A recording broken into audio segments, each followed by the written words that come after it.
Lors d'une promenade hier, j'ai vu des frésias sauvages, donc je voulais faire aujourd'hui une sortie et les prendre dans leur contexte. Je vous montre le matériel que je vais emmener pour cette prise de vue photographique. Donc tout d'abord le boîtier, donc un Nikon D810 avec un 60 mm macro Nikon qui ouvre à 2.8, un pied avec une rotule assez costaud qui me permet de faire des mouvements un petit peu de tous les sens. Le rail, il est monté aussi sur un tripode qui me permet de pouvoir faire un réglage fin. Pour l'éclairage, j'emmène deux spots LED qui sont montés sur des pinces pour me permettre de les accrocher soit sur des pieds, soit sur ce que je trouverai. Donc bien sûr les deux batteries que j'ai rechargées avant. Un mini trépied, si vraiment je dois faire des prises au ras du sol. Donc là j'ai fait le tour de tout ce que j'emmène et bien sûr donc ce sac à dos, la poche appareil photo. Donc maintenant nous allons nous retrouver à l'extérieur. Donc on se retrouve face à une végétation. Là on est donc en Algarve, dans la partie la plus est de l'Algarve, c'est-à-dire à peu près 30 km de la frontière espagnole de l'Andalousie. Donc c'est une région, on est sur la côte atlantique, mais avec une influence quand même méditerranéenne. C'est aussi une région de migration des oiseaux. Donc on a beaucoup de fleurs qui viennent un peu de toute la région méditerranéenne en fonction des passages et en fonction des vents. Donc on va se diriger vers l'endroit où j'ai trouvé ces frésias sauvages. Et donc là on voit un petit peu toutes les fleurs qui viennent de pousser. Il y a eu une période de pluie assez intense en fin d'année, en décembre-janvier. Après, il y a eu pas mal de froid et là, le soleil est de retour avec des températures qui avoisinent les 25-26 degrés la journée. Donc, toutes les conditions sont réunies pour que les fleurs poussent. Voici l'endroit où poussent ces frésias. Donc, ça a dû être certainement une culture à l'époque où la ruine est habitée. Ils ont dû mettre pour embellir des frésias.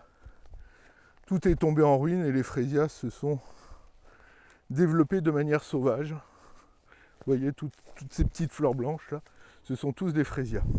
Donc j'ai fait la mise au point sur le pétale le plus proche. Je vais attendre que le vent se calme parce que j'ai des petites sautes de vent.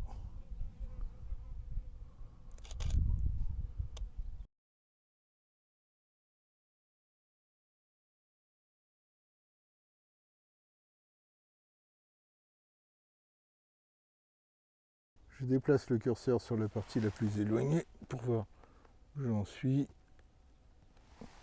Oui, j'ai encore.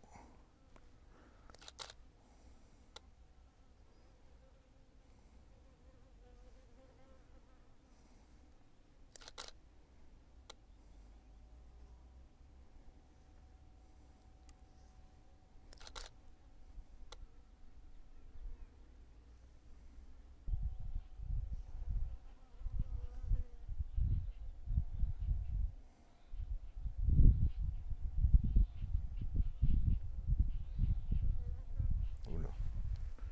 Il y a une belle rafale de vent.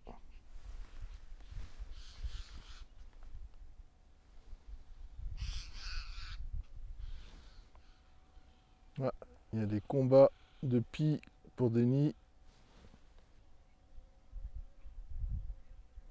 Je vais avoir du mal, là le vent s'est un peu levé. Mais bon, j'arrive à avoir quelques accalmies entre des rafales, mais là le vent est régulier, donc il faudrait que j'aille prendre. Ensuite, j'essaierai une photo d'une fleur beaucoup plus abritée si j'en trouve une, quitte à utiliser les flashs.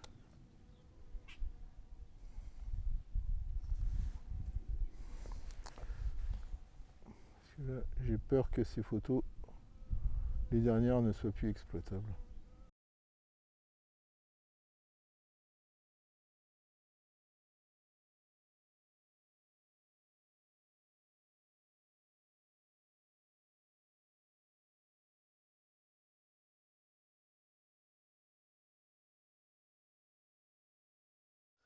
Donc là j'ai choisi un groupe de fleurs plus protégé, mais comme je suis presque en contre-jour, j'ai décidé de rajouter un spot pour améliorer l'éclairage. Donc pour économiser les batteries, je vais faire tout ce qui est réglage sans le spot. Donc là je suis à 60e, ouais. Donc là je règle ici.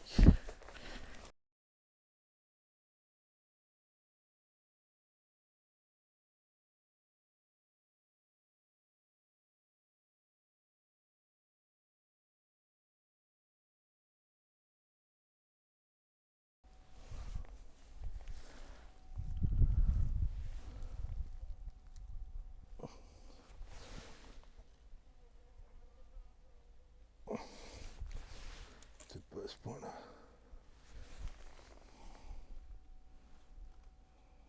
Oui, ça m'a l'air bien.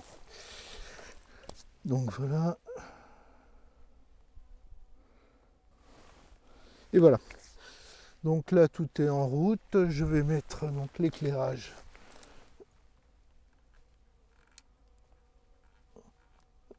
Je vais le mettre au maximum.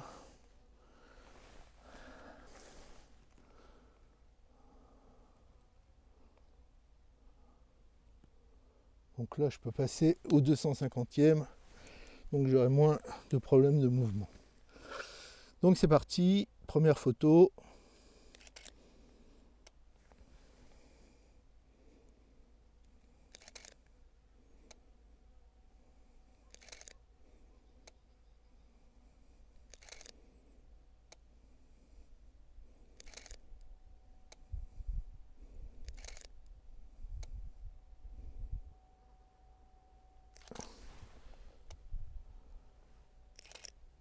C'est l'intérieur de la fleur. Ouais, je peux y aller encore.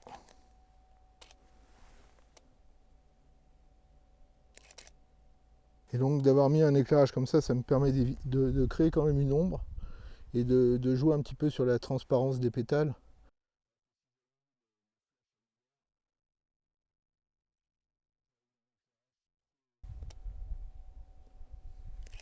Ouais, parce que là je suis en train de tronquer la feuille. Donc je vais m'arrêter là.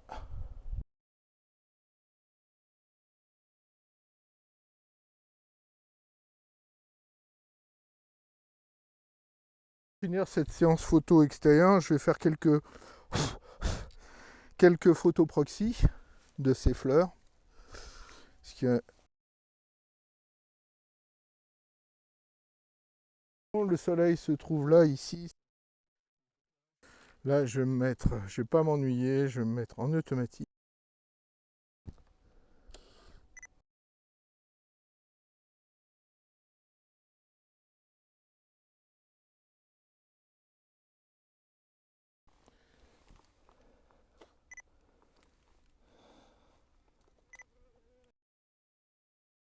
Voilà.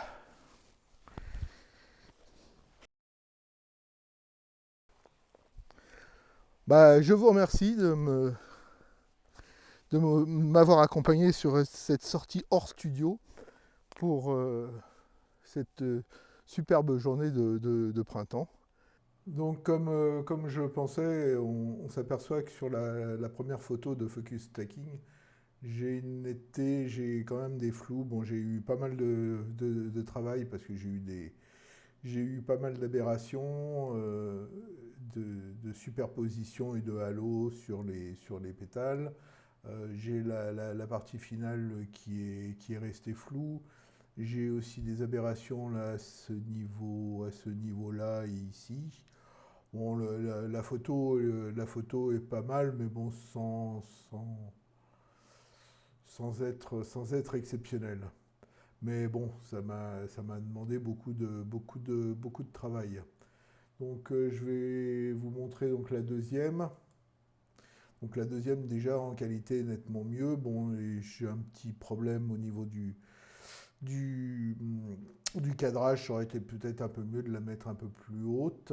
mais vu dans la posture dans laquelle je me trouvais, puisque c'est celle qui était abritée, c'était pas très très facile de prévoir la mise au point quand je serais à la partie la plus loin. Et en focus stacking, en fin de compte, l'image finale se fait sur la partie le plus zoomée, c'est-à-dire sur la partie netteté le plus loin. Donc là, il y a un tout petit peu de manque de netteté sur les derniers pétales, mais dans l'ensemble, c'est bien. J'ai eu très peu de travail à faire. Il y a eu il y a eu une ou deux, là, ça se voit encore un petit peu, là, comme une sorte de halo. Mais bon, très peu de travail. La photo est sympa, moi j'aime bien, c'est bon, c'est du focus stacking, donc ça, vous avez une grande plage de netteté sur l'ensemble de la fleur, mais c'est une photo que je trouve réussie. Quand je vous les mets les deux côte à côte, on voit bien les différences. Donc là, je n'ai pas fait de recadrage, hein. J'ai juste utilisé l'icône focus, j'ai nettoyé un petit peu avec Photoshop et j'ai fini juste avec les fils de la Nik Collection. Donc ensuite, je vous montre donc cette photo-là est assez jolie, assez lumineuse. C'est la première que j'ai, oui, c'est la première que j'ai fait donc à main levée. Donc là, il n'y a pas de focus stacking. Il y a une netteté qui est pas mal. Bon, elle a été prise à F11, donc le fond est un peu trop présent à mon goût. Ça aurait été plus joli, plus flouté, mais bon, cette photo est quand même relativement sympa. Et la dernière, celle-là, voilà. Par rapport aux autres photos, elle est quand même beaucoup plus, elle est plus lointaine que ces photos-là. Toutes ces photos sont des photos proxy, hein, de toute façon, puisqu'on n'est pas du rapport 1. Bon, ces photos-là sont quand même beaucoup plus proches que ces photos-là. Mais j'aime bien sur celle-là, j'aime bien les couleurs, j'aime bien les tonalités, donc je trouve que c'est une photo aussi assez réussie. Voilà, donc l'ensemble permet de montrer un petit peu les différences les différences. Donc là, les tonalités sont assez proches, ces deux-là, et ces deux-là aussi d'ailleurs, c'est assez étonnant. Donc un peu plus chaude, un peu plus jaune. Donc voilà les différences que je pouvais montrer entre des photos qui sont réalisées en focus stacking ou des photos qui sont faites à main levée. Parce que c'est évident que si j'avais voulu me mettre à ces distances-là à main levée, bah, j'aurais eu beaucoup de zones de flou et je ne suis pas un grand fanat moi, des très courtes zones de netteté.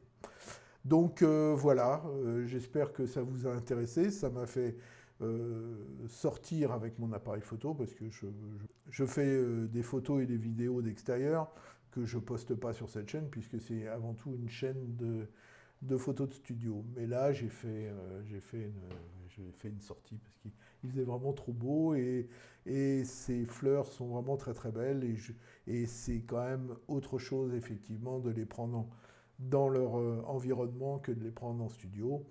Bon, j'espère que cette vidéo vous a intéressé. Elle est un peu longue, mais je voulais quand même vous montrer un petit peu tout le processus que je suivais et tous les problèmes que je pouvais rencontrer. Là, justement, beaucoup de problèmes liés au vent qui, même sans être fort, faisait bouger quand même beaucoup les fleurs. Je vous invite à le notifier si ça vous intéresse, de laisser un commentaire et puis de vous abonner si ce n'est pas encore fait. À très bientôt, au revoir et merci.